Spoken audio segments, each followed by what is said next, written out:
In the view of the danger lurking around the nature, ecosystem and environment, Prime Minister Narendra Modi on 20 October 2022 unveiled the Action Plan for Mission Life, Lifestyle for Environment, an India-led global mass movement that will nudge individuals and communities for action to protect and preserve the environment. To discuss on the lifestyle for environment, we have with us Shri Ashish Chaturvedi ji. Welcome, sir. Thank you very much for having me on the show. Ashish ji, in the very beginning, I would like to know what exactly is the Mission Life and how greater significance does this hold, keeping in mind the state of rapid climate change. So Mission Life was essentially launched by the Prime Minister as early as COP26. Which happened in Glasgow. This was a COP before the one which just recently concluded in Egypt at Sharm el-Sheikh. However, the antecedents and the name, as you can say, or for Mission Life was actually enshrined in the Paris Agreement at the insistence of India in the sort of preamble of the Paris Agreement, which actually mentioned the propagation of sustainable lifestyles as a key element of keeping global warming to a manageable level. So within 1.5 degrees preferably, but definitely below 2 degrees. So Mission Life basically began as early as preamble of the Paris Agreement. As you mentioned in your remarks already, the Prime Minister launched it officially on 20th of October with the UN Secretary General, who was in Gujarat at the Statue of Unity at Kevadia, and I had the pleasure of being there in person as well. And I think this is where the global call for Mission Life was launched. And before that, in June this year on World Environment Day, the Prime Minister had actually launched a global call for ideas on Mission Life, which is going to conclude on 31st of December this year. So there is an entire program of activities which has led to the definition of this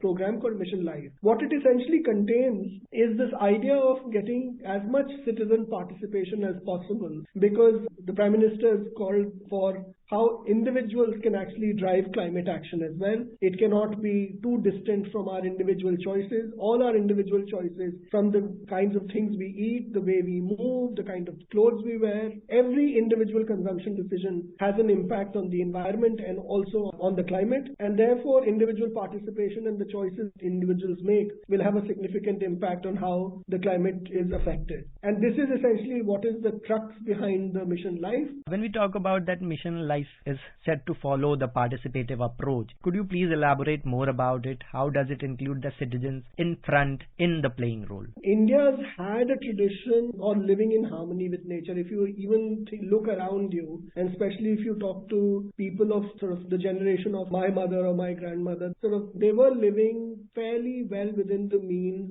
either because of choice, but also because of constraints which were imposed by availability of certain resources. So we've had a certain kind of tradition. Even the most affluent did not necessarily live at the expense of nature traditionally. However, over the last few sort of decades, we've seen that there is a certain class of people within this country, but also globally, who are definitely living much beyond the means of our natural carrying capacity of this planet, right? So by carrying capacity, I mean what the kind of resources which are available. And recent figures suggest that if everybody starts living that we need 2 Earths, resources of 2 Earths, to maintain the standard and the kind of quality of living that we have kind of gotten used to. So this is clearly not sustainable. And if this is not sustainable, then who are the sort of key actors who can drive this sustainable behavior? Of course, large corporations do have a significant role to play in terms of what kind of products they make. But similarly, individuals, consumers who are actually making that buying decision also have agency. So in order to give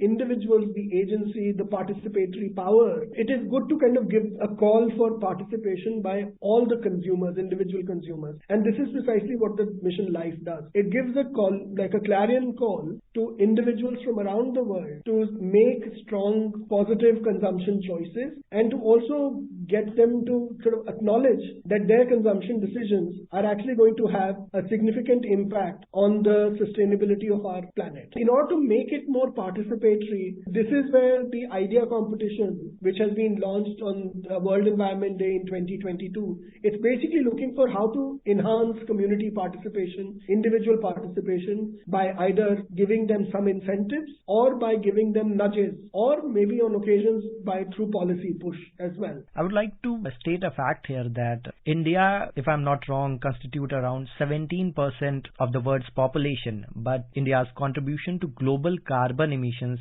is only 4%. Despite not being part of the problem in that big ways, our numerous global initiatives such as the International Solar Alliance, the One Sun, One World, One Grid initiative, and the Coalition for Disaster Resilient Infrastructure, India has taken the lead in presenting and building solutions for the world by bringing the global community together. So can we call our country a trendsetter who is continuously working towards the betterment of the environment, Ashish ji? See, we can claim credit for a lot of things, but I think we have challenges as well, and I think both have to be acknowledged. So the list of things that you mentioned with the International Solar Alliance, CDRI, the OSO award, this One Sun, One World, One Grid, all of these are great initiatives, and they need to be promoted, and they need to be upscaled, and they need to be brought to the global map. And I think India is already doing that under the G20 presidency. Of course, India is also going to push a lot of these agendas with its own priorities. But I think we also need to do more domestically. And although we are already on a good way in the recent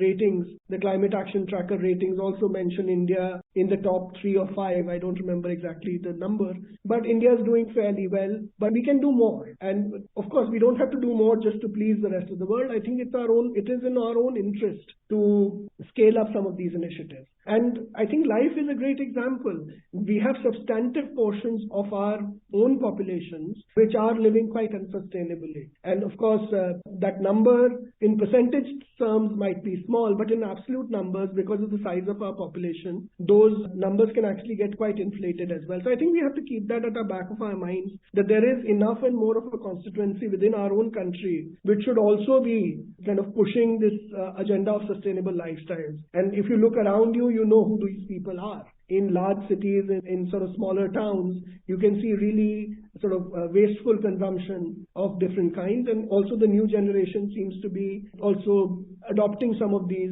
behaviors, which I think can be moderated through the adoption of Mission Life. But having said that, I think I'm completely in alignment with the suggestion that, Mission Life is one of these global initiatives. So I think we should think of it as a global initiative. It's not necessarily an India initiative. It's an initiative which is originated in our country, but it's a global initiative because the challenges that have been created in other parts of the world are actually a much bigger contributor to the global climate change. And in fact, Mission Life should really be pushed in those other parts of the world as well. Our global movement. You mentioned briefly about India's G20 presidency and how India will likely give a thrust to lifestyle for environment thing. Could you please elaborate a bit on that as well? Yeah, so I think as far as I know and to the best of our knowledge, lifestyles for environment is going to be critical cross-cutting priority of the Indian G20 presidency. And I think it fits into several different agendas. Of course, it's about environment, climate sustainability as a priority area, but it's also about agriculture. It's also about, because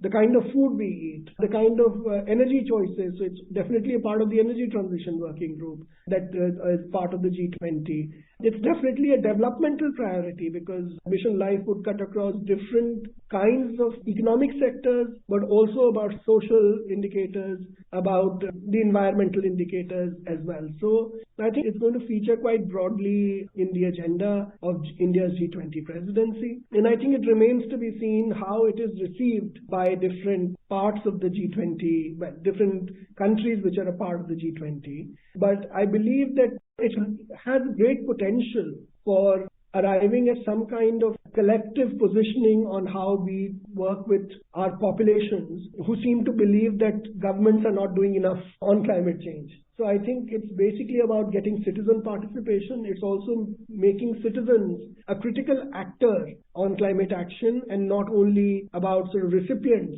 And I think it also has this transversal impact of creating citizenry which is demanding more change as well. So if citizens say that we are doing so much, adopting these lifestyles for environment, our government should also do much more as far as environment is concerned. So there's this feedback process which can be triggered by the adoption of this or spreading of this movement. And I think for all of these reasons, the push by the Indian presidency on life can have significant impacts across the G20 countries to begin with. But of course, because the G20 countries have like 80% of global population, around 80-85% of the global GDP, of course, if it's adopted in the G20, and if it's supported by the G20, then it can be pushed in the rest of the world as well. Thank you so much, Ashish ji, for joining us today and having this meaningful and deep conversation with All India Radio. Thank you so much. Thanks so much.